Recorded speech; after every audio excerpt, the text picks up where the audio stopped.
özellikle bugün içerisinde ateşkes konusunda herhangi bir gelişmenin yaşanmadığı, aksine yani yapılan ateşkese karşı ateşkesi boşa düşüren veya ateşkesin olmadığını ispatlayan pratikler gerçekleşti. Özellikle Kobani hattında Kobani'nin güneydoğusu ve güneybatısında yoğun saldırılar gerçekleşti ve YPG ve YPC savaşlarının bu saldırılara karşı cevap verdiğini gözlemledik. Çok ağır kayıpları da oldu çete güçlerinin. Bunlar görüntülere de düştü, dijital medya ve yayınlara da düştü. Bu anlamıyla aslında Kobani hattında çeteler ilerlemeye çalışsa da herhangi bir gelişme olmadı. Ve direniş hattı aslında tamamen korunmuş durumda. Yine özellikle stratejik olarak anlaşılan çetelerin yapmak istediği alanları birbirinden koparmaya dönük bir askeri strateji uygulamaya çalışıyorlar. Bugün içerisinde özellikle Tılhamis ve Tılberak hattında da bazı girişimler olmuştu. Özellikle çetelerin girişimlerine karşı KSD ve YPG ve YPC güçlerinin de buralarda bu saldırılara karşı durduğu, yine Çılağa hattı üzerinde özellikle Sefa köyüne dönük bir saldırı gerçekleşmişti.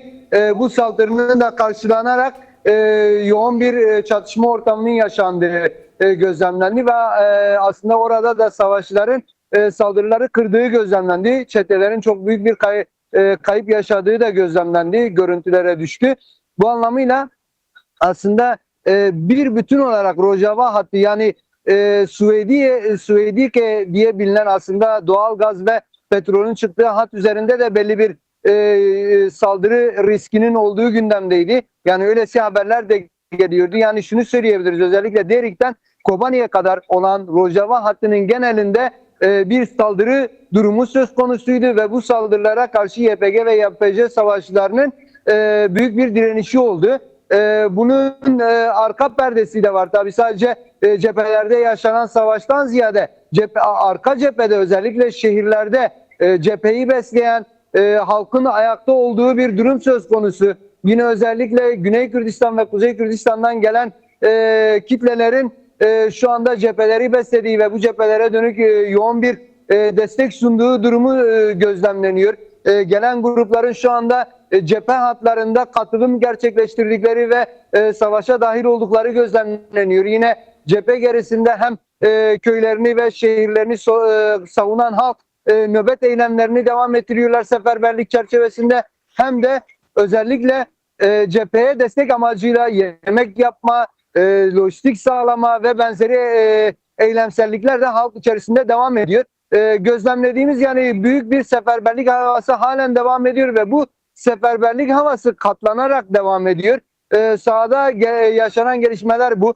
Buna karşı aslında çetelerin saldırıları sırasında sivil katliamlar da gerçekleşti. Bunu da belirtmek gerekiyor. Özellikle Kobani hattında gerçekleşen saldırıda bir köyde bir aileden 5 kişinin şehit düştüğü ve 5 kişinin de yaralandığı görüldü. Bu anlamıyla aslında yaşanan saldırılarda sivil insanların özellikle hedef alınarak bir katliam yapıldığı, bunun daha sonraki süreçlerde nasıl yansıyabileceği de aslında biraz işaret oluyor aslında. Yaşanan saldırılarda sivillerin gözetilmiyor olması yaşanan saldırıların boyutunu da aslında gözler önüne seriyor. Aynı şekilde Çılağa hattında da yaşanan saldırıda, yine köye gerçekleştirilen saldırıda sivil evlerinin hedef alındığı da gözlemlendi. Bu anlamıyla Rojava Kürdistan'ı büyük bir işgal ve katliam saldırıları altında bir günü daha geçirdi. Bu saldırılar aslında ateşkes olarak imzalanan veya söylenen şeylerin çok da yürürlüğe girmediğini, çok da herhangi bir pratik ifadesinin olmadığını göstermiş oldu. Bu anlamıyla dün akşam Ronay TV'de KSD Genel Komutanlığından Mazlum Abdi'nin yapmış olduğu açıklama, biz Kürt bölgelerini savunmakta kararlıyız ve savunacağız açıklaması da aslında halk içerisinde büyük bir coşkuyla karşılandı. Bu açıklama seferberlik düzeyini de aslında daha fazla artıran bir yaklaşım oldu, bir açıklama oldu. Genel anlamıyla seferberliğin en üst düzeyde büyük bir coşkuyla, dışarıdan katılımlarla, dışarıdan gerçekleşen destek eylemleriyle, özellikle Avrupa'da, Kuzey Kürdistan'da gerçekleşen, yine Süleymaniye, Kerkük'te, Duhok'ta gerçekleşen kitlesel eylemlerle seferberliğe verilen desteğin seferberliği daha da güçlendirerek, daha da üst bir boyuta taşıyarak devam ettiği anlamını taşıyor. Bu anlamıyla sahada bugün bunları gözlemledik, bunları belirtebiliriz.